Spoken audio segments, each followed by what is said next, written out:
परम पुरुष बाबा को सादर प्रणाम करते हुए आप लोगों के हृदय कमल पर स्थित परम पुरुष को सादर प्रणाम करता हूँ। आज के विमर्श का विषय है कर्म और कर्मफल।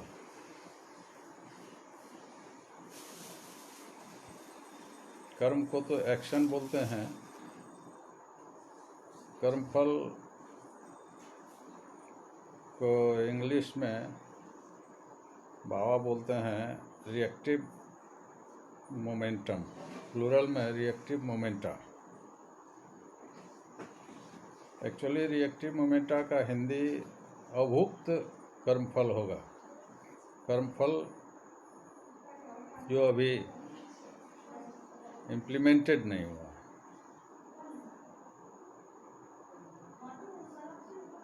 न्यूटन की एक परिभाषा है फिजिक्स में, सब लोग जानते हैं, to every action there is an equal and opposite reaction. किसी भी कर्म का समान और विपरीत प्रतिक्रिया होती है। माइक्रोबायोटा प्रोपोनेंट श्री प्रभात रंजन सरकार ने इसमें थोड़ा सा सुधार करके उन्होंने कहा है, to every action there is an equal and opposite reaction provided time, place and person remains invariable और कांस्टेंट।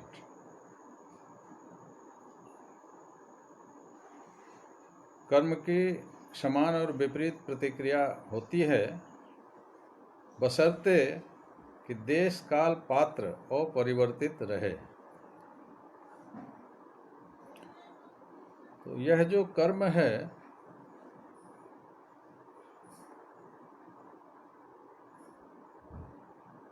ये दो प्रकार का होता है। एक तो हम लोग फिजिकल कर्म करते हैं,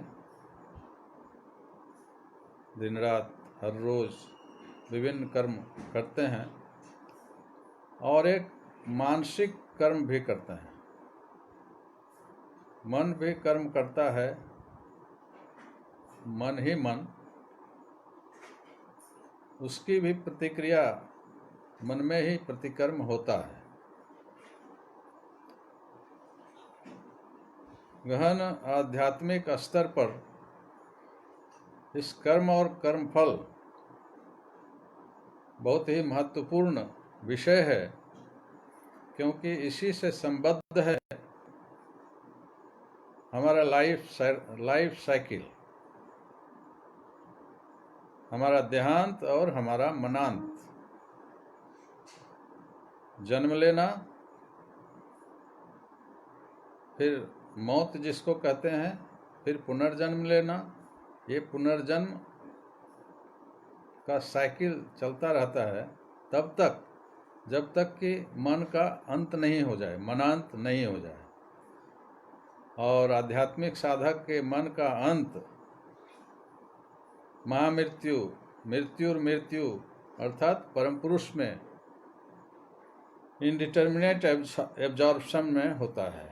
वो वहाँ जाके उनकी गोद में संपूर्णतः उनका अंत होता है, मन का अंत होता है। जिस प्रकार नदी, बड़ी नदी डेल्टा में जाकर समुद्र में पर्यवसित हो जाती है, नदी का अपना अस्तित्व समाप्त हो जाता है, वो समुद्र बन जाती है, सागर बन जाती है। यही मन के कर्म और प्रतिकर्म के साथ होता है। इसको थोड़ा गहराई से समझने के लिए बाबा ने बहुत ही साइंटिफिकली फिजिक्स और मेटाफिजिक्स के पैटर्न पर उन्होंने इस बात को आध्यात्मिक माइक्रोबायोटमिक साइंस में रखा है। थोड़ा सा बैकग्राउंड में जाने की जरूरत है। ये जब परम पुरुष में जब प्रकृति अंतर्लीना थी, अंतस्थ थी, और परम पुरुष की सुप्रीम कॉन्शियस की इच्छा हुई एको हम बहुश्याम, मैं एक हूँ, मन नहीं लगता है अनेक में, उन्होंने अपने को मल्टीप्लाई किया। यह इच्छा, इस इच्छा के कारण ही अंतस्थ अंतर्लीना प्रकृति एक्शन में आती है, उनकी इच्छा को संपन्न करने के लिए। यही प्रथम बात होती है जिसको हम संस्कार कहते हैं, रिएक्टिव मोमेंटम कहते हैं। मोमेंटम को साइंटिफिकली फिजिक्स के हिसाब से हम लोग जानते हैं कि कोई भी क्रिया, कोई भी कर्म फिजिक्स के अनुसार जब होता है तो वो है वस्तु का सापेक्षिक स्थान परिवर्तन। किसी वस्तु पर हम बल लगाते हैं, फोर्स अप्लाई करते हैं, और वस्तु का विस्थापन होता है, स्थान अंतरण होता है। वस्तु पर बल लगाते हैं, उसको फिजिक्स में F से डिनोट किया जाता है, और विस्थापन को S से, तो F into S into cos theta. इसको फिजिक्स कहता है कि क्रिया संपन्न हुआ, कर्म संपन्न हुआ। फोर्स गुना विस्थापन गुना कॉस थीटा। कॉस थीटा का भी इसमें सिग्निफिकेंस है। तो एक्शन हुआ तो उसका विपरीत रिएक्शन होता है, समान परिमाण में और विपरीत दिशा में। और फिजिक्स का ही टर्म है कि वस्तु का जब विस्थापन होता है, वस्तु का अपना मास होता है, और जब वस्तु विस्थापित होती है तो उसमें गति आती है, वेलोसिटी। तो मास गुना वेलोसिटी mv को कहते हैं फिजिक्स में मोमेंटम, हिंदी में संवेग। तो यह जो मोमेंटम है उसका प्लूरल है मोमेंटा। तो एक्शन में मोमेंटा, इस शब्द को बाबा गहराई से डील किए हैं। तो कर्म किया एक्शन, और उसका विपरीत कर्म हुआ, प्रतिकर्म उसको कहते हैं। तो प्रतिकर्म अगर अपना पुनर्स्थान प्राप्त नहीं करता है, बैक टू द पेविलियन नहीं होता है, तो उसे हम कहते हैं अभुक्त कर्म। ये प्रतिकर्म तो हुआ, लेकिन बैक टू द पेविलियन, जिस पॉइंट से फोर्स अप्लाई हुआ था, विस्थापन शुरू हुआ था, वहां तक नहीं आ सका, कारण जो भी रहा, तो उसको कहते हैं रिएक्टिव। एक तो हुआ रिएक्टेड मोमेंटम, ये रिएक्टेड हुआ नहीं है, ये रिएक्टिव है, it is still to react. तो इसको कहते हैं रिएक्टिव मोमेंटा, प्लूरल में। तो इस मोमेंटम एक सार्वजनीन यूनिवर्सल फैक्टर है, जो हमारे संस्कार निर्धारण में साइंटिफिकली वर्क करता है। तो किसी भी चीज को चलने के लिए जो मास लेकर चलता है उसमें मोमेंटम होता है। तो इस सृष्टि का प्रादुर्भाव प्रथम प्रस्फुटन उसी समय होता है जब परम पुरुष एको हम बहुत श्याम की इच्छा करते हैं, और अंतर्लीना प्रकृति प्रकट होकर उनकी इच्छा को अपना डांस करके पूरा करती है। तो प्रकृति का चलना, गतिशील होना, वहीं से मोमेंटम का रोल शुरू होता है। तो यह प्रथम मोमेंटम है जिससे सृष्टि जो अनंत गतिमान है, परम पुरुष अनंत गतिमान है, तो उससे स्फुरित यह कॉस्मोस भी गतिमान है और मोमेंटम युक्त है, संवेग युक्त है, तो प्रथम मोमेंटम वहीं से प्रारंभ होता है। लेकिन बाबा बोलते हैं कि वो लेटेंट होता है। लेटेंट शब्द का उन्होंने यूज किया है, वो गुप्त होता है।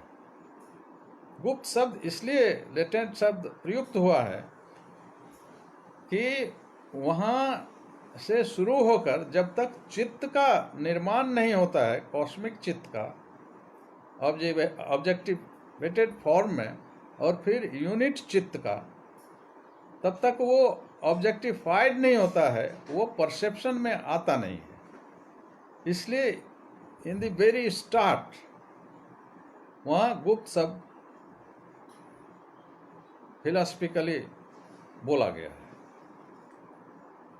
तो सेकेंड फेज में, फर्स्ट फेज यहाँ होता है, ये all this phase here is subjective, वो हमारे कंसेप्शन परसेप्शन में आता नहीं। इमेजिनेशन के डीप इमेजिनेशन में हम फिलॉसफिकली आइडियोलॉजिकली इसको समझने की कोशिश करते हैं। द्वितीय फेज में ये प्रकृति जो इसका नाम है प्रकार सृजन करती है, इसमें 3 गुण है, सतोगुण, रजोगुण और तमोगुण। तो वो कल्मिनेट कर जाती है पहले अंतर्लीना अवस्था में, तो ये गुण का हेफाजार्ड मूवमेंट होता है, उसमें विभिन्न शेप्स बनते हैं, ऑक्टागोनल, हेक्सागोनल, नैनागोनल, 6 भुजाकार, 6 भुजाकार, 5 भुजाकार, चतुर्भुजाकार। लेकिन 3 ही गुण है, इसलिए त्रिभुज का निर्माण होता है और वो त्रिभुजाकार हो जाती है उनकी इच्छा की परिपूर्ति के लिए।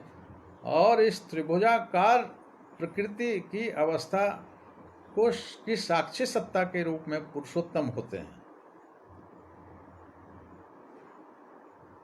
तो ये सेकेंड फेज है। वहाँ शंभुलिंग से जब प्रथम स्फुरण होता है, चैतन्य विस्फोट होता है, जिसको फिजिक्स बिग बैंग से समझने की कोशिश कर रहा है,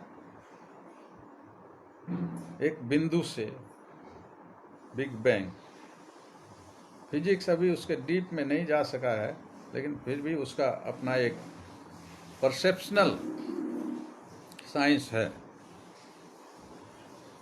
तो वहाँ भी संवेग, उसके बाद महत, अहम और चित्त का निर्माण प्रकृति के विभिन्न वेलिगरेंट फोर्सेस से, सतोगुण, रजोगुण, तमोगुण। प्रकृति का यह जो 3 गुण है, इसका भी परसेप्शन, डीप कंसेप्शन यही है कि तीनों गुण ऑलवेज एक्टिव रहती है। वो वेलिगरेंट माने होता है एवर एक्टिव और penetrating from one two another. जब सतोगुण थक जाती है तो रजोगुण अपना कार्य प्रारंभ करता है, और रजोगुण के एग्जॉस्ट करने के बाद तमोगुण अपना कार्य प्रारंभ करता है, और पुनः इस बैक डायरेक्शन में ये तीनों गुण परस्पर संघर्षरत रहती है।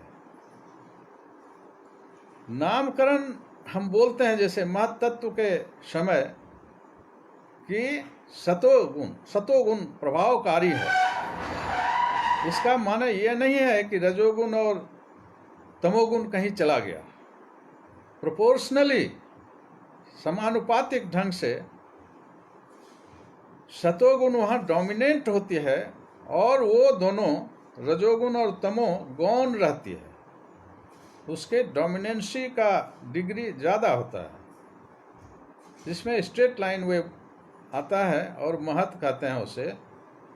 फिर वो पेनिट्रेशन होता है, अंतर स्थितिकरण, बट बेलिगरेंटली। ये बेलिगरेंट क्लैश है इन तीनों प्रकृति में। इसके रिप्रेजेंटेशन के लिए एक एग्जाम्पल याद आती है, हम सबों ने देखा होगा घर में सब जगह ये खेल होता है। बच्चे 3 बच्चे जब खेलते थे, रुमाल चोर चोर हम लोग उनको कहते थे, तो उसको फॉलो करने वाला होता था। तो एक बच्चा आगे दौड़ के दूसरे को दे देता था रुमाल, दूसरा छिपा के तीसरे को दे देता था, तो तीसरा फिर पहले को, और तीनों बच्चा बिल्कुल स्पीडी रेस में रहता था। और उसका जो इस खेल है उसको पकड़ने के लिए वो ऐसा चुरा के रुमाल देता है कि उसको कंप्रिहेंशन में नहीं आता। तो ठीक उसी तरह ये प्रकृति सतोगुण, रजोगुण और तमोगुण स्टैटिक नहीं है, मोस्ट मोबाइल और डायनेमिक है। एक दूसरे में इंटरपेनिट्रेशन होता है, अंतर समाहितीकरण होता है, और उनका एक क्लैश, कंबाइंड, अंग्रेजी में उसको प्रिंसिपल भी बोलते हैं, कंबाइंड, ये तीनों प्रकृति का एक खेल है, क्लैश है। तो इस क्लैश का ही रिजल्ट है मन की उद्भूति, चाहे कॉस्मिक माइंड हो या यूनिट माइंड हो, ये उसका ये प्रतिफल है। इसलिए माइक्रोबायोटा प्रोपोनेंट CPR सरकार कहते हैं कि मन जिसको हम कहते हैं वो भी ऑलवेज ए स्टेट है, एक अवस्था है। यह जो बेलिग्रेंट ट्रायो फोर्सेस है प्रकृति का, उसका एक मोबाइल स्टेट है, हमेशा चांचल्य लिए हुए ये मन का प्रतिभास होता है। इसलिए कहा गया mind is a state of never ending clash amongst the 3 principle. ये जो 3 प्रकृति के 3 तत्व में हैं, वो हमेशा क्लैश में रहती है। वो एक दूसरे में पेनिट्रेशन करते हुए हमेशा रेस में रहती है। उस रेस का एक प्रतिभास, आभास, यह हमारा रिजल्ट है, हमारा यह मन, चाहे भूमा मन हो या यूनिट माइंड हो। इसमें और एक उदाहरण दूं इसको ठीक से समझने के लिए, क्योंकि डीप साइंटिफिकली बाबा ने इसको डील किया है कि समुद्र या बड़ी समुद्र की लहर को जब हम देखते हैं किनारे पर, तो वो लहरें बहुत स्पीडी आती है किनारे पर, ज्वार और भाटा की तरह। और लहरों के उठाव और गिरान के समय में हम देखते हैं कि लहर के ऊपर में एक फेन जैसा उजला पदार्थ आभासित होता है। लहर चल रही है, ये tides and abs and tides समुद्र का, और ऊपर ऊपर में ये उजला उजला एक फैन, जिसको उसको कहते हैं, अंग्रेजी में याद नहीं आ रही है, वो जो है वही उसी प्रकार मन की अवस्था है। इसलिए इसको कहता है कि ये 3 बेलिगरेंट प्रिंसिपल्स ऑफ प्रकृति, उसका रिजल्ट है हमारा ये मन। और यह मन जो कि नेवर एंडिंग क्लैश, इसका अंत नहीं है। ये तीनों प्रकृति के 3 गुणों में नेवर एंडिंग क्लैश होता है। और ये जो मन, आभासी मन है, वो ever changing relative functional organism है। एवर चेंजिंग, यह भी हमेशा चेंज करता रहता है। और यह फंक्शनल है, रिलेटिवली इसलिए बोला जाता है कि इंटरपेनिट्रेशन होता है, और यह ऑर्गेनिज्म के रूप में काम करता है। बहुत deep concepts, deep scientific physics, माइक्रोबायोटोमिक साइंस में ये मन की अवस्थिति माइक्रोबायोटा प्रोपोनेंट CPR सरकार डील करते हैं। तो यह जो इंटरपेनिट्रेशन, यह जो खेल प्रकृति के त्रिगुणात्मक क्लैश और कोहेशन के खेल का एक रिजल्ट है हमारा मन, और वो भी ऑलवेज मोबाइल है, वो भी ऑलवेज मेटामॉर्फोसिस के क्रम से गुजरता है। तो यह जो मोबिलिटी है, प्रकृति के त्रिगुणात्मक खेल का प्रतिफल हमारा जो आभासी मन है, जो स्वयं mobile, it is A mobile organism. तो इस मोबिलिटी को जिस प्रकार समुद्र के किनारे खड़ा होकर हम लोग देखते हैं, हमारा जो देखना है, हमारा जो साक्षित्व है, वही फिर हम आपस में आके बोलते हैं। अगर हम नहीं होते तो उन लहरों की अटखेलियां और उस पर फैन का बनना नैरेटिव में भी नहीं आता। तो यह जो शाश्वत लीला में, यह जो इटर्नल व्हिम्सिकल गेम है परम पुरुष का, और यह जो फंक्शनल, रिलेटिवली फंक्शनल ऑर्गेनिज्म के रूप में एवर चेंजिंग माइंड का स्वरूप है, इसको देखने के लिए भी तो एक सत्ता चाहिए। तो उस साक्षी सत्ता को कहते हैं आत्मा।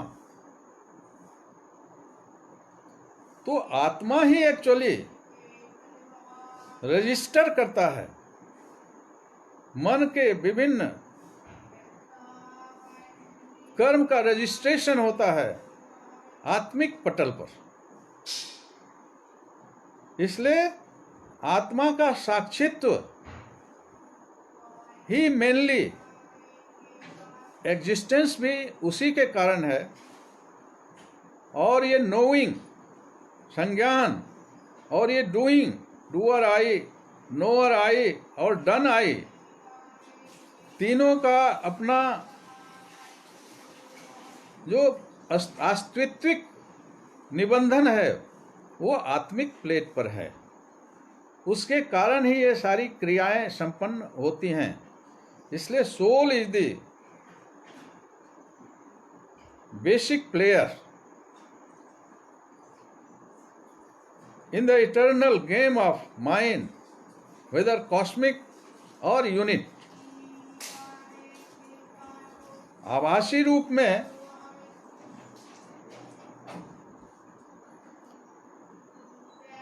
दिखता है कि मन एक्टिव है, या आभासी रूप में अब हम लोग इसको थोड़ा सा डील करें, तो इसको डील करने के पहले ये जो भी चेंजेस की प्रक्रिया होती है, यह जो action, dynamics of action of mind and प्रकृति के नेवर एंडिंग डांस का प्रोडक्ट है हमारा ever changing relative functional mind, एक ऑर्गेनिज्म के रूप में। तो जहां भी गति है वहां संवेग होगा, वहां मोमेंटम होगा, और गति का प्रत्युत्तर प्रतिफल के रूप में आएगा। तो ये जो गुप्त latent momentum at the sprouting था, वो आकर अभिव्यक्त होने लगता है। तो कॉस्मिक माइंड जो है, जिसको मैक्रोकॉस्म हम कहते हैं, भूमा मन कहते हैं, उसके एक्टिविटीज को भी देखने के लिए माइंड, चूंकि वेलेग्रेंट प्रकृति का एक प्रोडक्ट है, एवर चेंजिंग रिलेटिव ऑर्गेनिज्म, तो उसकी जो उस कॉस्मिक माइंड का साक्षी सत्ता है पुरुषोत्तम। इसलिए उसको हम कहते हैं, साक्षी सत्ता को कहते हैं कॉन्शसनेस। इसलिए उसको कहते हैं कॉन्शस, कॉस्मिक कॉन्शसनेस, भूमा चैतन्य। अब एक और इसमें एक गहराई का अंतर है। अंडरस्टैंडिंग में, कॉन्सेप्शन में एक उदाहरण दूं कि जैसे आप अपने घर के छत पर होते हैं और समूचा आकाश को देखते हैं, तो वो चारों तरफ क्षितिज के रूप में एक घटाटोप की तरह छाया रहता है।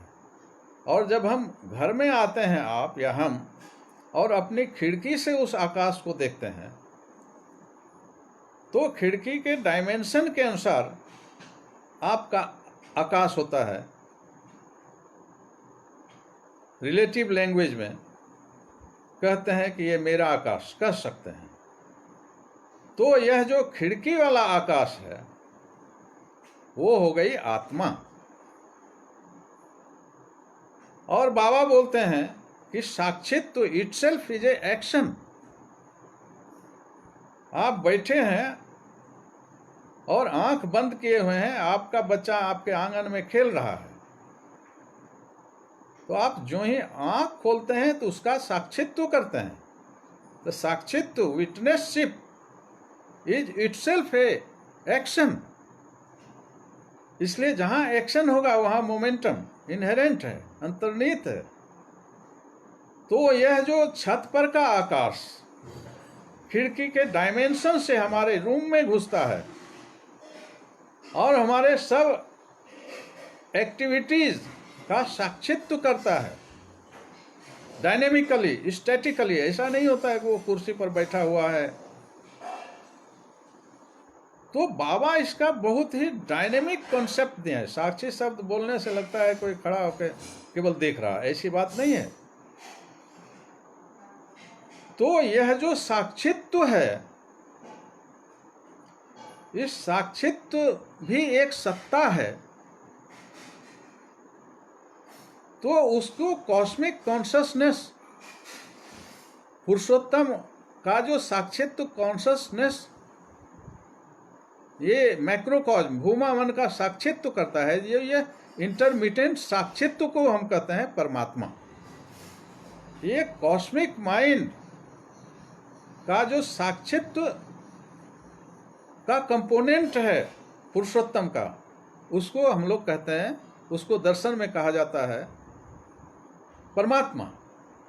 और जब यूनिट माइंड का शुरुआत होता है प्रतिसंचर धारा में, कॉस्मिक माइंड में हम लोग जानते हैं कि महत, अहम और चित्त बनता है, लेकिन प्रतिसंचर में रिवर्स ऑर्डर में बनता है, लेकिन चित्त, अहम तत्व और महत तत्व तो बनता ही होता है, तीनों फैक्टर्स होते हैं। वहाँ भी वही काम करता है कि यह जो बेलिगरेंट फोर्सेस ऑफ प्रकृति है इंटरपेनिट्रेटिंग, उसका प्रोडक्ट फिर उसी तरह यूनिट माइंड भी है। तो यूनिट माइंड जो एक फंक्शनल रिलेटिव ऑर्गेनिज्म है, एवर चेंजिंग, सदा सर्वदा सतत अविरल चलायमान एक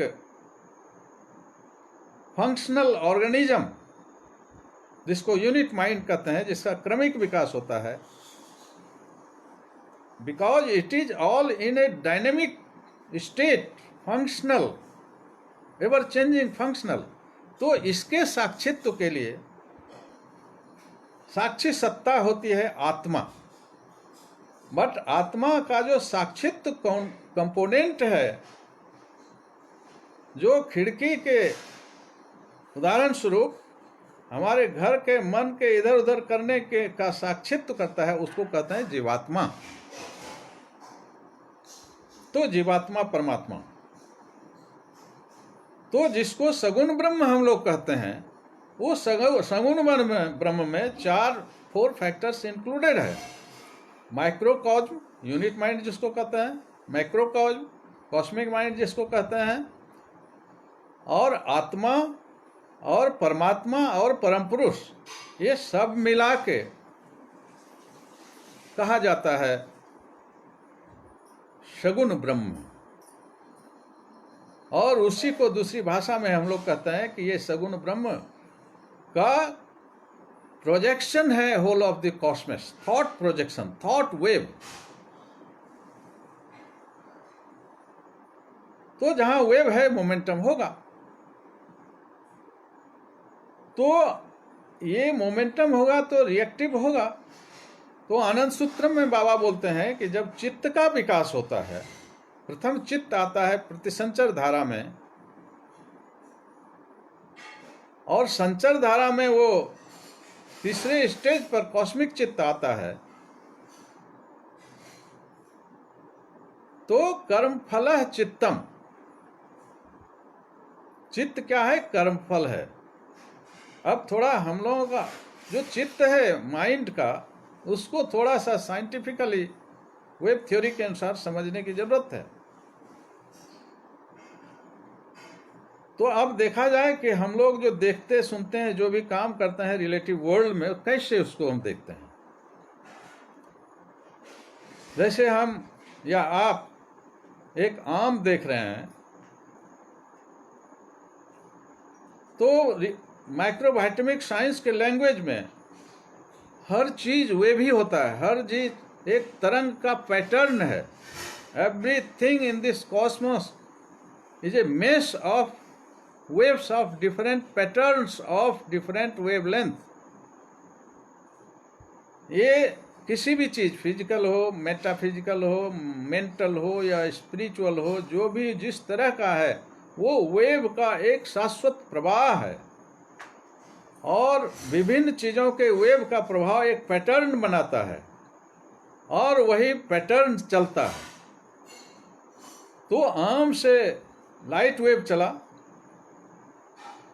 रूप तन्मात्रा चली और हमारे रेटिना पर पड़ी। रेटिना के बाद फिर वो नर्व फाइबर्स को क्रॉस करती हुई, ऑप्टिकल फ्लूइड से क्रॉस करती हुई ब्रेन के एक पर्टिकुलर पॉइंट पर जाके उसी तरंग के अनुरूप वह इनग्रूविंग करता है, अंकन करता है। और हमारा चित्त जो है, एक्टोप्लाज्म जो है, बहुत ही डेलिकेटली एसोसिएटेड है ब्रेन के विभिन्न परतों के साथ। It is a to some extent our chitta is psychophysical, psycho factor ज़्यादा, फिजिकल फैक्टर ब्रेन के वेव पैटर्न के अनुसार कम। तो जो तरंग जिस रूप में अंकित होती है ब्रेन में, तो हमारा चित्त भी उसी तरह इनग्रूव्ड हो जाता है, अंकित हो जाता है। तो वह लाइट वेव, वह रूप तन्मात्रा जो आम से चली, हमारे चित्त को टच करती है और उसमें एक डिफॉर्मेशन लाती है। तो चित्त एक शांतावस्था में अगर मान लीजिए, तो उसमें एक डिफॉर्मिटी आती है। तो दैट डिफॉर्मिटी, लाइट वेव के तरंग के अनुसार एक डिफॉर्मिटी जो हुआ, उस लाइट के इम्पैक्ट को कर्म कहेंगे। और डिफॉर्मिटी जो हुआ वह प्रतिकर्म है। वो पोटेंशियल स्टेट में रहता है, पोटेंशियलिटी। जैसे उदाहरण स्वरूप, अगर एक गेंद को आप अंगूठा से प्रेस करें तो गेंद नीचे धंस जाता है। तो अंगूठा को ये राउंडनेस के हिसाब से जब आप प्रेस करते हैं, तो ये प्रेशर हुआ कर्म। और जितना आप प्रेशर करते हैं, उतना अनप्रेस्ड होने के लिए, उतना खुलने के लिए उसमें पोटेंशियलिटी इनहेरेंट होती है, अंतस्थ होती है।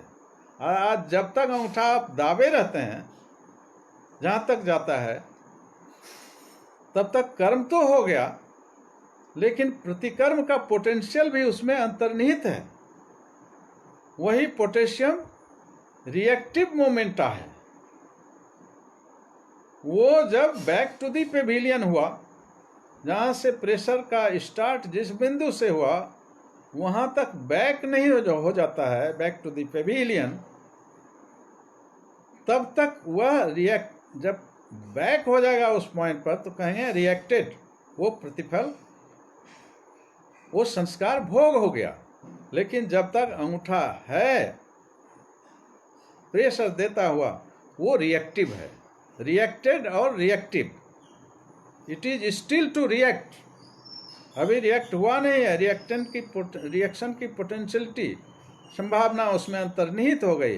जब अंगूठा उठा लेते हैं तो गेंद का वो फिर राउंडनेस में बैक टू द पेविलियन हो जाता है, वो रिएक्टेड हो जाता है, वो रिएक्टिव पोटेंशियलिटी जो थी, रिएक्टिव मोमेंटम जो था, वो स्वरूप में, अपने स्वरूप में आ गया। तो चित्त की भी यही अवस्था है। कोई भी तरंग, चाहे लाइट वेव हो, रूप तन्मात्रा हो, स्पर्श तन्मात्रा हो, जो भी तन्मात्रा हो, जो भी जिस रूप में हमारे चित्त पर पड़ता है, वो चित्त उसी प्रकार अपना एक इनग्रूविंग क्रिएट करता है। तो कुछ तो उसमें कर्मफल भोग हो जाता है, कुछ रहता है स्टिल टू रिएक्ट, उसको कहते हैं रिएक्टिव मोमेंटा। इस रिएक्टिव मोमेंटा को हम कहते हैं कर्मफल। इसलिए आनंद सूत्र में कहा गया है चित्त कर्म फलम।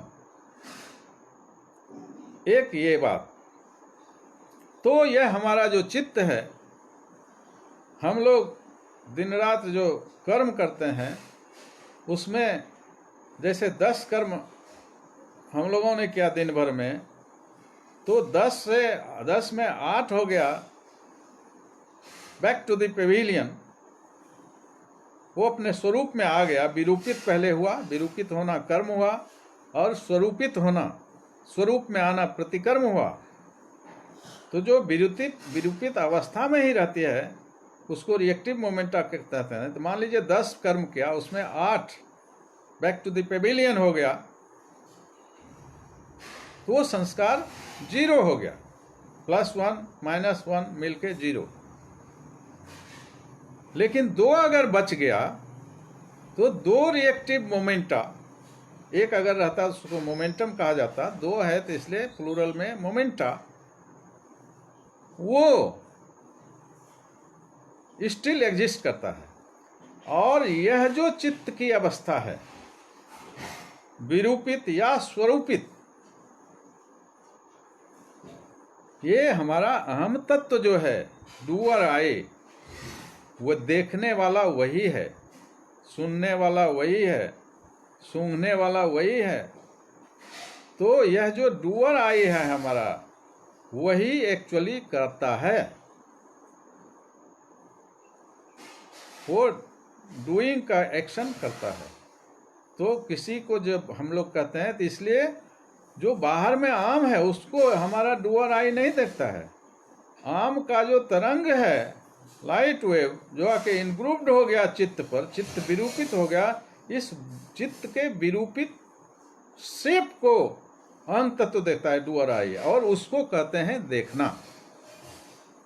अब इसको और डीप में, वो फाइनल विटनेसर नहीं है, उसका एग्जिस्टेंस डूअर आई नोअर आई में निबंधित है। तो नोअर आई है महत्तत्व। तो पहले कोई चीज एग्जिस्ट करेगा तब ना एक्शन में आएगा, तो महत्तत्व एग्जिस्ट करता है। तो देखने क्रिया का रजिस्ट्रेशन महत्तत्व के कारण फलीभूत होता है। और अब चित्त तो डन आई हुआ, उसका काम है केवल रिसीव करना बाहर की ओर से, और अंदर से भी होता है, उसके बाद में चर्चा करेंगे। तो यह देखने की क्रिया डूअर आई करता है, लेकिन उसका साक्षित्व, उसको वो under the umbrella of knower I. अब मन की जो परिभाषा पहले हुई कि मन है a result, a state of the result of 3 belligerent principles, ये प्रकृति का परिणाम है हमारा मन। वो समुद्र में उठती हुई तरंगों के ऊपर जो खेलता हुआ फेन है, फोम है, उसके जैसा। तो उसमें महत्तत्व भी इंक्लूडेड है, क्योंकि महत्तत्व, अहम तत्व और चित्त को मिला के हम कहते हैं मन। अब यह जो महत्तत्व है वह फंक्शनल ऑर्गेनिज्म है। रिलेटिवली 3 बेलिगरेंट प्रिंसिपल्स का आउटकम एक फंक्शनल ऑर्गेनिज्म है। It is always in A state of flux. तो इसको साक्षित, इसका साक्षित करता है जीवात्मा के थ्रू हमारी आत्मा। तो अंततः आत्मा ही फैक्चुअली डूअरशिप, नोअरशिप और एग्जिस्टेंस तीनों का एक सम्मिलित स्वरूप में साक्षी सत्ता है और साक्षित्व करता है जीवात्मा के थ्रू। तो जीवात्मा आत्मा का ही साक्षित्व कंपोनेंट है, वो अटैच्ड होता है यूनिट माइंड से एक relatively ever changing flux like organism. तो आत्मा ही फैक्चुअली रियल डूअर, नोअर और एग्जिस्टेंस को रिप्रेजेंट करती है, क्योंकि इधर सारे चीज चित्त से लेकर मतलब मैंगो से लेकर वहां तक सब अपने एक स्टेट ऑफ फ्लक्स में है, चेंजिंग एंटिटी है, इंक्लूडिंग प्रकृति। तो ये स्थिति है। तो मोमेंटम का सवाल जहां तक उठता है, वो complete doership, knowership and existential existence का काम आत्मा करती है थ्रू जीवात्मा, हमारे मन के मोबाइल फंक्शंस का।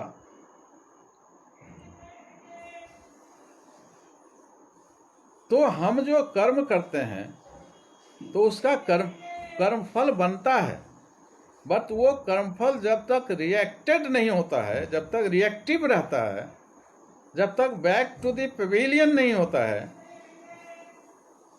उस स्टेट में जब कर्मफल रहता है तब उसको हम कहते हैं कर्मफल, रिएक्टिव मोमेंटम, रिएक्टिव मोमेंटा। तो यह हुआ कर्म और प्रतिकर्म, कर्म और कर्मफल।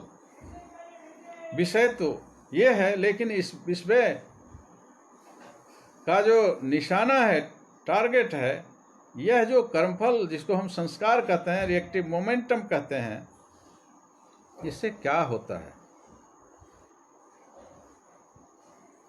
इससे ये होता है कि यह जो रिएक्टिव मोमेंटा है, इसका गेम चल रहा है कहाँ? हम लोगों के मन में। मन फिजिकल काम करता है और मेंटल काम भी करता है। अकॉर्डिंगली वो संस्कार या रिएक्टिव मोमेंटा ऑलवेज बनता रहता है, बैक टू द पेविलियन होता रहता है, ऐसा है।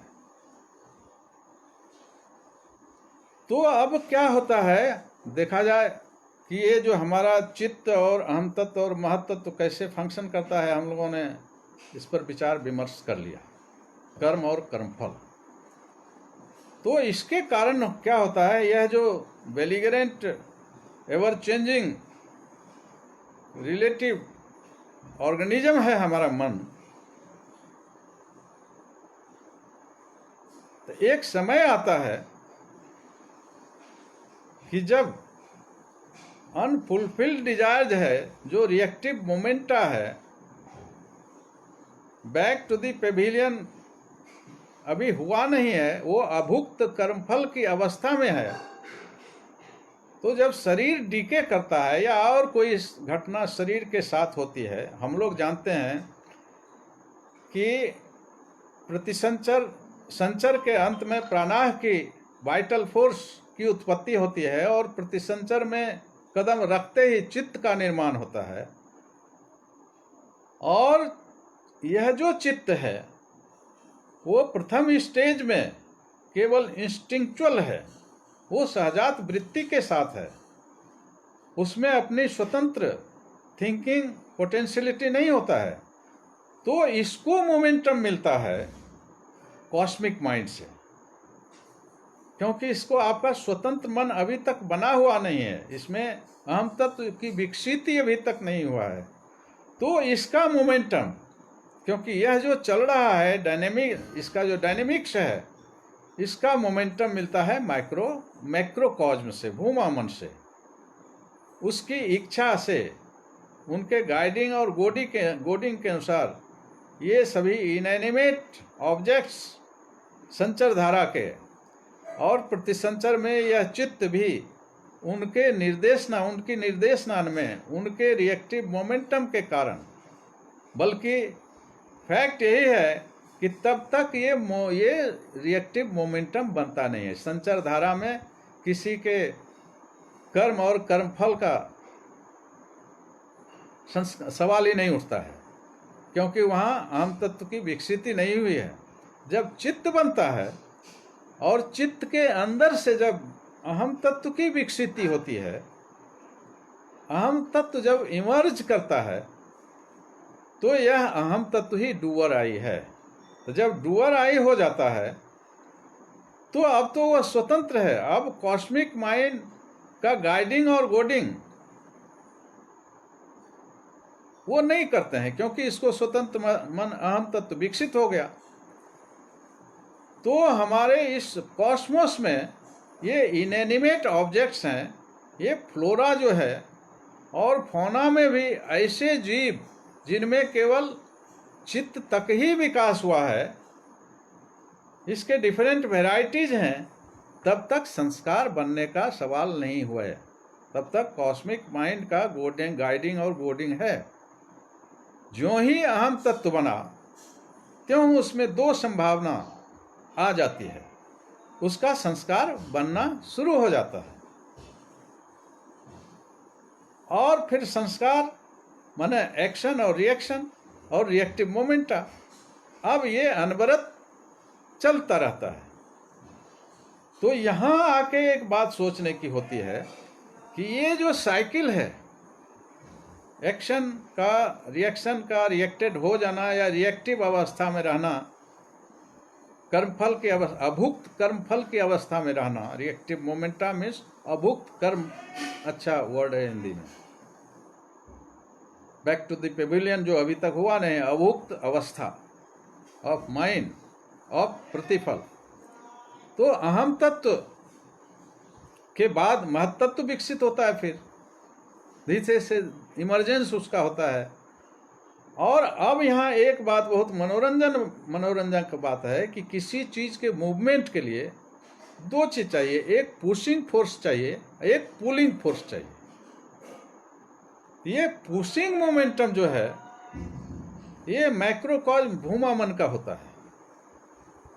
बिफोर द इमर्जेंस ऑफ अहम तत्व ऑफ यूनिट माइंड, अहम तत्व भी हुआ तो उसने अपना संस्कार बनाना शुरू किया, रिएक्टिव मोमेंटा। लेकिन पीछे से ये प्रेषणा जो है, प्रेषणा, पुशिंग फोर्स, पुशिंग मोमेंटम, वो कॉस्मिक माइंड का होता है, प्रोपेलेंट। और वहां जाके ये तीन फैक्टर काम करता है, जड़ संघात, भाव संघात और अट्रैक्शन ऑफ द ग्रेट। तो पुरुषोत्तम उधर से अट्रैक्ट कर रहे हैं, वो पुलिंग फोर्स है। इधर से कॉस्मिक माइंड का पुशिंग फोर्स, और अहम तत्व जो डूअर आई है उसका स्वतंत्र एक्शन, और वो एक्शन के कारण रिएक्शन। जो भुक्त हो गया तो वहां सटपट जीरो, जो अभुक्त रह गया। तो ये पुशिंग और पुलिंग फोर्स के बीच में यह जो एवर चेंजिंग ऑर्गेनिज्म है विथ थ्री कंपोनेंट, चित्त, अहम तत्व और महत्त्व को लेकर, तो ये पुलिंग फोर्स जो पुरुषोत्तम का है, उससे उसमें एक्सेलरेशन आता है। यह एक इंटरेस्टिंग फैक्टर होता है। जब उसमें एक्सेलरेशन आता है तो उसी स्टेज में मनुष्य का अहम तत्व फील करता है किसी सदगुरु का, और उनसे उनको तांत्रिक साधना, ये स्पिरिचुअल परसूट्स का एक मंत्र मिलता है, एक फॉर्मूला मिलता है, एक टेक्नोलॉजी मिलती है। और उसके तहत, टेक्नोलॉजी के तहत वो कर्म और प्रतिकर्म कैसे करता है, उसके आगे हम लोग यहाँ केवल यह देखने की बात है कि यह जो एवर चेंजिंग फ्लक्स के रूप में ये जो मूविंग डायनेमिक मोबाइल माइंड हमारा ऑर्गेनिज्म के रूप में है, जो अब कर्म और प्रतिकर्म के साइकिल को चला रहा है, तो उसमें साधना सीखने, तंत्र साधना, योग साधना की एक खासियत है। It is not A philosophical factor. Concept में लाने के लिए फिलॉसफी जरूर है, लेकिन जहाँ एक्शन में आना है, हाव का काम जहाँ से शुरू होगा, वहाँ स्पिरिचुअल टेक्नोलॉजी की बात हो जाती है। टेक्नोलॉजी ये कि जो मन में संचित रिएक्टिव मोमेंटा है और हम फिर कर्म कर रहे हैं, तो इसमें मधु विद्या का सुपर इम्पोजिशन करके, ट्रांस आइडिएशन करके, हम जो नया नया काम करते हैं उसमें ट्रांस आइडिएशन या ट्रांस इम्पोजिशन हो जाता है, ब्रह्म भाव का आरोपण होता है। उस ब्रह्म भाव के आरोपण के कारण वो कर्मफल नहीं बनता है। क्यों नहीं बनता है? फिर हम लोग आ जाएं फिजिक्स के F into S into cos theta पर, कि हम ब्रह्मार्पणम ब्रह्म भी, हम जब कर्म शुरू किए, मान लीजिए हम खाते हैं, आम खा रहे हैं, खाना शुरू किया, तो एक्शन शुरू किया, एक्शन शुरू के पहले हम ब्रह्म भाव आरोपित करते हैं, उस पर सुपर इम्पोज करते हैं, ट्रांस आइडिएट करते हैं कि जो खाना हमारे सामने है, मैंगो है, वो ब्रह्म ही है। जैसे बर्फ पानी ही है, उसी तरह ये जो भी खंड वस्तु आम है या जो भी है, वो ब्रह्म ही है। ये trans ideation is a empowered mantra का ये ट्रांसलेशन है। It is not a literal word only. तो चूंकि ब्रह्म और हम भी हैं, जो खाने वाला है वो भी ब्रह्म, जो खाई वस्तु खाई जा रही है वो भी ब्रह्म, तो एक्शन होगा तो प्रतिकर्म ब्रह्म को ही जाएगा, उस पर्टिकुलर साधक को या आदमी को नहीं जाएगा, चूंकि ब्रह्म भाव में वो एक्शन हो रहा है। तो फिजिक्स के उस फॉर्मूला के अनुसार F into S into cos theta, हम लोग जानते हैं कि जब बल जिस दिशा में होता है, विस्थापन अगर उसी दिशा में होता है, it means cos theta is equal to 0, तो कॉस थीटा 1 होता है, तो कर्म संपन्न होता है। तो ब्रह्म भाव के आरोपण से, ट्रांस आइडिएशन से, मधु विद्या के प्रयोग से एक्शन जो है थीटा हमारा 90 डिग्री हो जाता है, वो वर्टिकली परम पुरुष की ओर जाता है, चाहे अपवर्ड ब्रह्म के रूप में या इनवर्ड जो हमारी जीवात्मा, हमारे मंत्र के in the inner most recess corner of our mind, उसकी ओर वर्टिकली जाता है। Vertically means cos theta 90 degree. तो कॉस थीटा 90 डिग्री का वैल्यू होता है 0, तो कर्म हो गया 0। कर्म 0 का मतलब संस्कार बना ही नहीं, प्रतिकर्म बना ही नहीं। कर्म तो ब्रह्म ने किया और ब्रह्म को संस्कार बनाना ही 0। Now the reactive momentum becomes 0।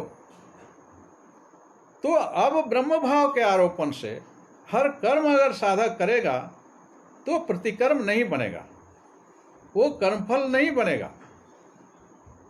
तो अब eight the time of death, चाहे जिस कारण से है, क्योंकि लाइफ और डेथ की परिभाषा है कि जब हमारा प्राण के आधार पर, प्राणाह के आधार पर चित्त विकसित हुआ, और चित्त का एक वेवलेंथ है, चित्त including glandular secretion, all the inner functions का जो एवरेज तरंग है, उसके अनुरूप जब हमारे मन का तरंग है पैरेलल, तो जीवन एग्जिस्ट करता है। और किसी कारणवश, चाहे एक्सीडेंट से हो या ओल्डहुड के कारण, सेल्स डीके हो जाने के कारण हो, या मोक्ष की अवस्था में जाकर मन का वेव बहुत ही इनफाइनाइट वेव की अवस्था में चला गया, स्ट्रेट लाइन वेव में, जिस प्रकार का भी हो, अगर फिजिकल वेव, बॉडी वेव का समानांतरण, पैरेललिज्म मन के साथ ब्रेक कर जाता है, तो मन शरीर से निकल जाता है। उसको कहते हैं डेथ। तो डेथ के समय जो रिएक्टिव मोमेंटा रहा, अगर 100 कर्म मान लीजिए क्या किसी साधक ने, मनुष्य ने, और 90 प्रतिकर्म, अभुक्त प्रतिकर्म reactive momenta back to the pavilion हो गया, और 10 बैक टू द पेविलियन नहीं हुआ है, कर्मफल के रूप में, अभुक्त कर्मफल के रूप में है, और बॉडी और माइंड के वेव का समानांतरण टूट गया, तो वह 10 रिएक्टिव मोमेंटा विदेही मन के साथ अटैच्ड होकर स्पेस में चला जाता है।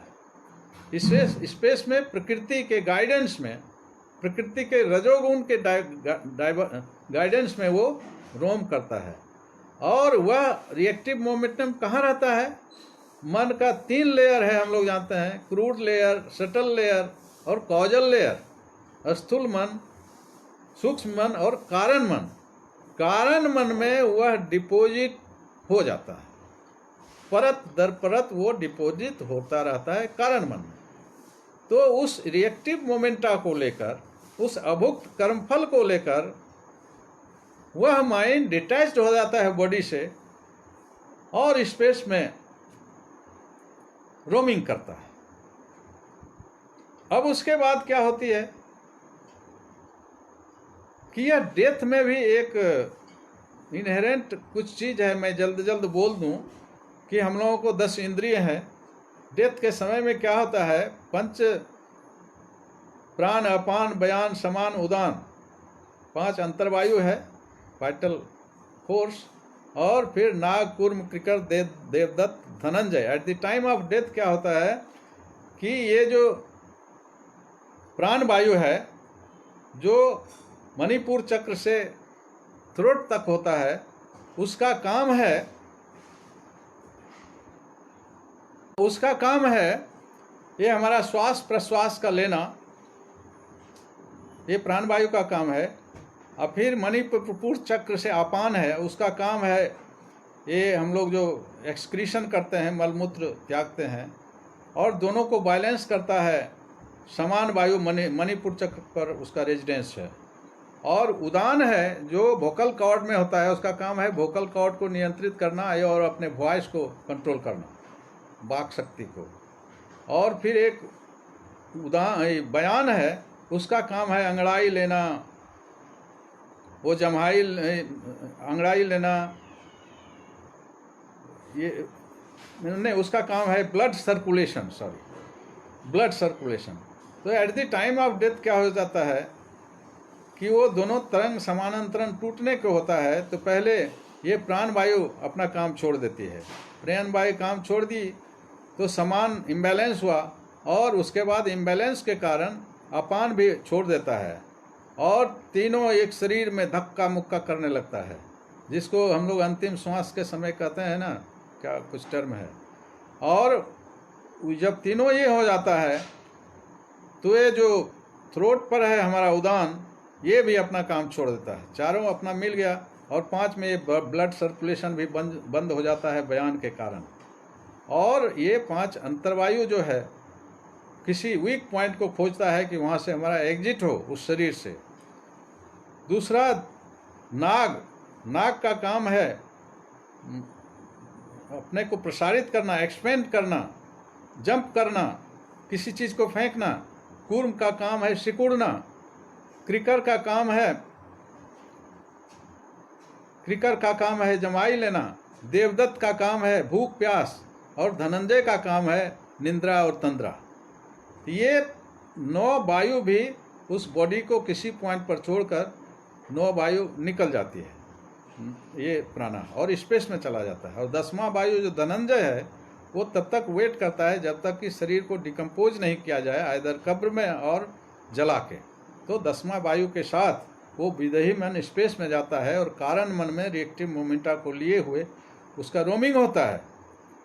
अब प्रकृति क्या करती है कि जो रिएक्टिव मोमेंटा का जो तरंग है, जो वेव है, उसका जो लैम्डा है, उसकी जो फ्रीक्वेंसी है, उस फ्रीक्वेंसी और लैम्डा के अनुरूप किसी माँ के गर्भ में वो इन करना चाहता है, अब ये संस्कार जो होता है, ये जो रिएक्टिव मोमेंटा है, इसका अपना क्वालिटी है कि eight the time of death हम जैसी भावना लेते हैं, जैसा कर्म करते हैं, अगर हमारे मन का डिग्रेडेड कर्म है, शरीर तो मनुष्य का था लेकिन मन बंदर जैसा था या कुत्ता के जैसा था, तो जो विदेही मन में रिएक्टिव मोमेंटा है उसका वेवलेंथ उसी के तरीका से होगा, फ्रीक्वेंसी। तो मनुष्य का अहम तत्व की विकसिति के कारण हम अप भी जा सकते हैं और डाउन भी जा सकते हैं, या किसी बेटर महापुरुष गुरु के संपर्क में है तो उसका लेमडा की वृद्धि होगी। तो ये दोनों चाहे अप या डाउन की स्थिति में वो जो रिएक्टिव मोमेंटा है उसके फ्रीक्वेंसी या तरंग के वेवलेंथ के अनुसार वो किसी इम्ब्रियो को खोजता है, चाहे ह्यूमन इम्ब्रियो हो या एनिमल इम्ब्रियो हो या फ्लोरा का हो या इनर्ट का हो, वहाँ तक भी जा सकता है। जैसे अहलिया पत्थर हो गई, so many examples are there. पैसा पैसा सोचते सोचते कोई सेठ एक दिन हो सकता है कि वो पैसा ही बन जाए, क्योंकि विदेही मन ढूंढता है अपना परिवेश, अपना एनवायरमेंट, इकोलॉजी। अगर विदेही मन में गांजा पीने का भाव है तो किसी ऐसे परिवेश में उसी इंद्रियों में जहाँ जाएगा जहाँ गंजेड़ी का एक जमात है। ये प्रकृति उसको मदद करती है अपने रिएक्टिव मोमेंटा को बैक टू द पेविलियन जाने में।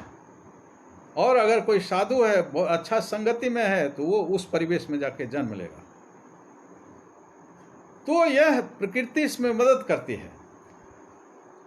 तो इधर क्या होता है कि हम लोग जो खाते पीते हैं, जो फूड इंटेक करते हैं, उसमें रस बनता है, रक्त बनता है, मेद बनता है, ये हड्डी बनती है और लास्टली लिम्फ बनता है। और लिम्फ ब्रेन का फूड है। और लिम्फ जब अपवार्ड जाके डीप साधना के क्रम में वो ओज या एक्टोप्लाज्मिक स्टफ में बनता है, या डाउनवर्ड के अनुसार से वो स्पर्मेटोजोआ बनाता है। तो हमारा जो सेमिनल सैक है, सेमिनल पात्र है, उसमें स्पर्मेटोजोआ रहता है, वो सेमिनल फ्लूइड रहता है और लिम्फ रहता है। तो इस तीनों में वो तैरता रहता है। तो पिता से मोमेंटम पाता है, उस मोमेंटम को लेकर वह माता के ओवम में जब उसका कम्युनियन होता है तो उसी समय फिजिकल बॉडी बनता है। और उस फिजिकल बॉडी का अपना एक वेवलेंथ है। तो हर एम्ब्रियो में, हर फीटस का अपना अलग अलग तरंग है, तरंग दैर्घ्य है। और विदेही मन खोजता है अपने अनुरूप, जहाँ जिसकी अनुरूपता मिल जाती है प्रकृति के म्यूटेटिव फोर्स के मदद से। तो एम्ब्रियो बनते ही, कम्यूनियन के होते ही वो विदेही मन उसमें इन कर जाता है। प्रकृति का म्यूटेटिव फोर्स उसमें उसको इन करा देता है। और जब उसमें इन हो जाता है, जीवन का प्रारंभ हो जाता है 9 महीना माँ के गर्भ में। इसीलिए आफ्टर द कंसेप्शन, गर्भधारण के बाद मेंस पीरियड्स नहीं होता है। उसका सारा चीज, खाना पीना माँ का, उसमें उस एम्ब्रियो के पालन पोषण वर्धन में, उसका सांस लेना भी सारा चीज माँ के द्वारा ही होता है। तो उसको मोमेंटम जो मिलता है वो फादर के से मिलता है, फिर मदर के ओबम में वो इन करता है और एक बॉडी बनाता है। फिर विदेही मानस के साथ एक समानांतरण कायम कर वह जीवन में आता है और फिर धरती की गोद में आता है और फिर से वो कार्य करना प्रारंभ करता है। तो यह जो चक्र है, साइकिल, कर्म और कर्मफल का cycle, it is going on. यह साइकिल कब तक चलेगा? अहम तत्व के कारण, डूअर आई के कारण, और उसका निबंधन महत्त्व होता है, अंततः साक्षी आत्मा होती है। तो यहाँ एक बात कहने थी, जब मधु विद्या के प्रयोग से हम 2 तरीका से संस्कार को रोकते हैं। मधु विद्या के प्रयोग से ट्रांसआइडिएशन और सुपर इम्पोजिशन ऑफ ब्रह्म भाव, जब कॉस थीटा 0 हो जाता है, 90 होता है, तो उसका वैल्यू 0 हो जाता है और कर्मफल नहीं बनता है। तो एक दिन क्या होता है, और अंदर में जो कारण मन में डिपॉजिट संस्कार है रिएक्टिव मोमेंटा, जिसको लेकर नए गर्भ में नए बॉडी में वो इन किया, तो उसमें पहले से वो इनहेरेंट रहता है 10, मान लीजिए 10 रिएक्टिव मोमेंटा। तो शुरू में चर्चा में एक बात कही गई थी कि आम से लाइट वेव चलता है और चित्त उसके अनुसार इनग्रूविंग करता है। तो ये हमारा सेंसरी ऑर्गेन्स का काम है कि बाहर के तरंगों को इंटेक करके चित्त को उसके अनुरूप इनग्रूविंग करने, इनग्रूव्ड हो जाए। वो चित्त डिफॉर्म स्टेट में, विकृत अवस्था में चला जाता है और बैक टू द पेविलियन आना चाहता है, शांति चाहता है। लेकिन इसका काम करता है सेंसरी ऑर्गन्स। लेकिन जो पहले से कारण मन में डिपॉजिट रिएक्टिव मोमेंटा है, अभुक्त कर्म है, वह भी क्या करता है कि अहम तत्व उसको भी स्फुरित कराने के लिए, बैक टू द पेविलियन लाने के लिए इच्छा करता है कि यह भी फंक्शनल हो जाए।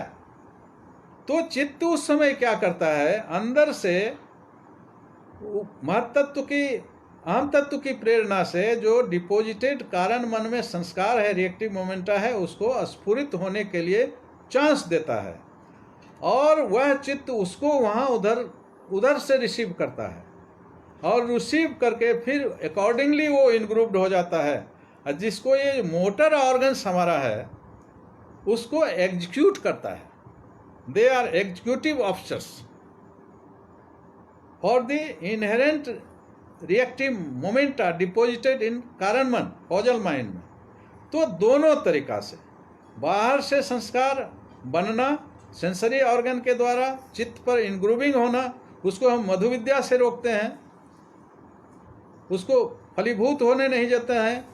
थीटा को 90 डिग्री करके वर्टिकल अपवर्ड, आत्मा या परमात्मा तो वर्टिकल हैं, तो उस ओर हम 90 डिग्री करके अथी कर देते हैं, जीरो कर देते हैं। और अंदर से जो डिपॉजिटेड रिएक्टिव मोमेंटा है वो जब प्रतिफलित बैक टू द पेविलियन आता है, तो हम जो इष्ट मंत्र का जाप करते हैं पूर्ण ईश्वर प्रणिधान में या अर्ध ईश्वर प्रणिधान में, उसके द्वारा वो कंज्यूम्ड हो जाता है। फिर तो दोनों मिला के जिस समय स्थिति हो जाती है कि संस्कार जीरो हो जाए, ये जो संस्कार के बीज हैं, seeds of life, seeds of cosmic life for the life, ये दग्ध बीज हो जाता है। जैसे हम बीज को चना और बूट के खपड़ी में हम भूंज देते हैं तो वो अंकुरन अब में उसमें नहीं हो सकता है, तो उसको दग्ध बीज कहा गया, कर्मफल जीरो कहा गया है। वो जिस दिन ये घटना संपन्न हो जाती है, उस दिन जब कर्मफल जीरो हो गया, अभुक्त कर्मफल बैक टू द पेविलियन आ गया, मधु विद्या के प्रयोग से जो बचा वहाँ से जीरो हो गया, और जो इनकमिंग तन्मात्रा है कॉजल माइंड से, वो इष्ट मंत्र के थ्रू उसको कंज्यूम करके हम जीरो करते हैं, या एक्शन में आ भी जाता है तो मधु विद्या का प्रयोग करके उसको हम जीरो कर देते हैं। तो जिस दिन जीरो हो गया उस दिन मन परम पुरुष में मिलके जीरो एक हो जाता है, एक हो जाता है, जिसे हम समाधि, मोक्ष, मुक्ति, उसका डिफरेंशिएशन तो अलग है आगे की चर्चा में, लेकिन वो मन नश्चात हो जाता है। तो उस मन के नश्चात को डेथ नहीं कहते हैं, उसको महामृत्यु कहते हैं, उसको मृत्यु कहते हैं। यह जो डेथ और लाइफ का जो साइकिल है, मृत्यु और जन्म का साइकिल जो है, वहाँ जाके कंप्लीटली बंद हो जाता है। इसे मृत्यु की मृत्यु कहा जाता है। निर्वाण डिफरेंट और लोग टर्म है ये है। या अन्यथा मन डिग्रेडेड होकर पत्थर भी बन सकता है। जब पत्थर बनेगा तो उसमें जो हाइबरनेटेड माइंड है उसका फिर आगे विकास की यात्रा में वो आगे जाएगा, और ह्यूमन चित्त बन के उसमें जब अहम तत्व का विकास होगा तो वहाँ से फिर से उसका संस्कार शुरू होगा। एक बात और घटना घटती है खास करके साधक के जीवन में, कि जब हम साधना कर रहे हैं और मान लीजिए हमारी अंतिम अवस्था है, हमारा इष्ट हमारे ध्रुव तारा है, परम पुरुष सुप्रीम कॉन्शसनेस पर हम नज़र टिकाए हुए हैं, चलते हैं। अगर eight the time of death कहीं दूसरे तरफ मन दूसरे गली में भटक गया, गाना बजाना में चला गया, तो फिर विदेही मन वो गंधर्व माइक्रोबाइटा बन जाता है। अगर ऑकल्ट पावर की इच्छा हो गई eight the time of death तो सिद्ध माइक्रोबाइटा हो जाता है। इसी प्रकार गंधर्व, सिद्ध, ये ब्यूटिफिकेशन अगर है तो किन्नर, धन कमाने की इच्छा है, धन धन धन धन अगर मन में है तो यक्ष, या मूर्ति पूजा करते हैं, मूर्ति को वो पत्थर की मूर्ति देखते देखते पत्थर में बन जाना, तो दीज आर द सॉर्ट्स। इसलिए साधना करने में जो परफेक्ट स्पिरिचुअलिटी जिसको कहते हैं, इसके पूर्व एक दिन चर्चा में हम लोग किए थे कि ये ऑकल्टिस्ट भी इसमें विभ्रम पैदा करते हैं। ये पंचमाकार वाले इन लोगों का सर्टन रोल है, इसको आगे की चर्चा हमें फिर अगर होगा तो हम लोग करेंगे। तो ये दो स्थिति आती है, ये हमारे मन के मनांत की स्थिति आती है, महामृत्यु मृत्यु की स्थिति आती है, जब कर्मफल जीरो हो जाता है, शून्य हो जाता है। तो ये है कर्म और कर्मफल की कहानी और हमारे साधना का अंतरिम रहस्य। यही आज का टॉपिक था और बाबा के ग्रेस से, माइक्रोबाइटा के सहयोग से हम लोग अपनी साधना करें और जगत हिताय जो भी हमारा मिशन है, बिना उनके तो कुछ हो नहीं सकता। इसलिए जो हम आनंद लाभ करते हैं, सब्जेक्टिव आनंद, नॉट ऑब्जेक्टिव, उसको शेयर करें जगत हिताय चौ के लिए। प्रणिपातेन परिप्रश्नेन सेवया के तहत जो धर्म हमारा है, भागवत धर्म, बृहदेशना प्रणिधानम च धर्म, बृहद की ऐशना विस्तार, और फिर रस और सेवा करके हम अपने संस्कार को शून्य करके परम पुरुष में इसी खंड जीवन में सभी मनुष्य इस धरती के चले जाएं। सब बच्चा, सब तरुण, सब किशोर और सभी इस डॉगमा के घात प्रतिघात से अपना पिंड छुड़ा के, डॉगमा और अंधविश्वास से जो परम गुरु ने टॉर्च लाइट दिया है उसको एडॉप्ट करके इस छोटे से खंड जीवन में इस सरल साधना को करते हुए अपने संस्कार को शून्य करने की प्रतिक्रिया में अपने जीव समाज में भी सेवा, अपना काम कर्म करते हुए, उचित कर्म करते हुए हम इस कर्म और कर्मफल के विज्ञान को समझकर अपनी साधना संगनी रूप तो इससे करके उनकी कृपा से उन्हीं में मिल जाएं। लाली देखन में गई मैं भी हो गई लाल। इसी कामना के साथ, इसी तमन्ना के साथ, सबों के साथ आज मैं आप लोगों को, आपके अंतस्थ परम पुरुष को प्रणाम करते हुए इस विमर्श को विराम देता हूँ।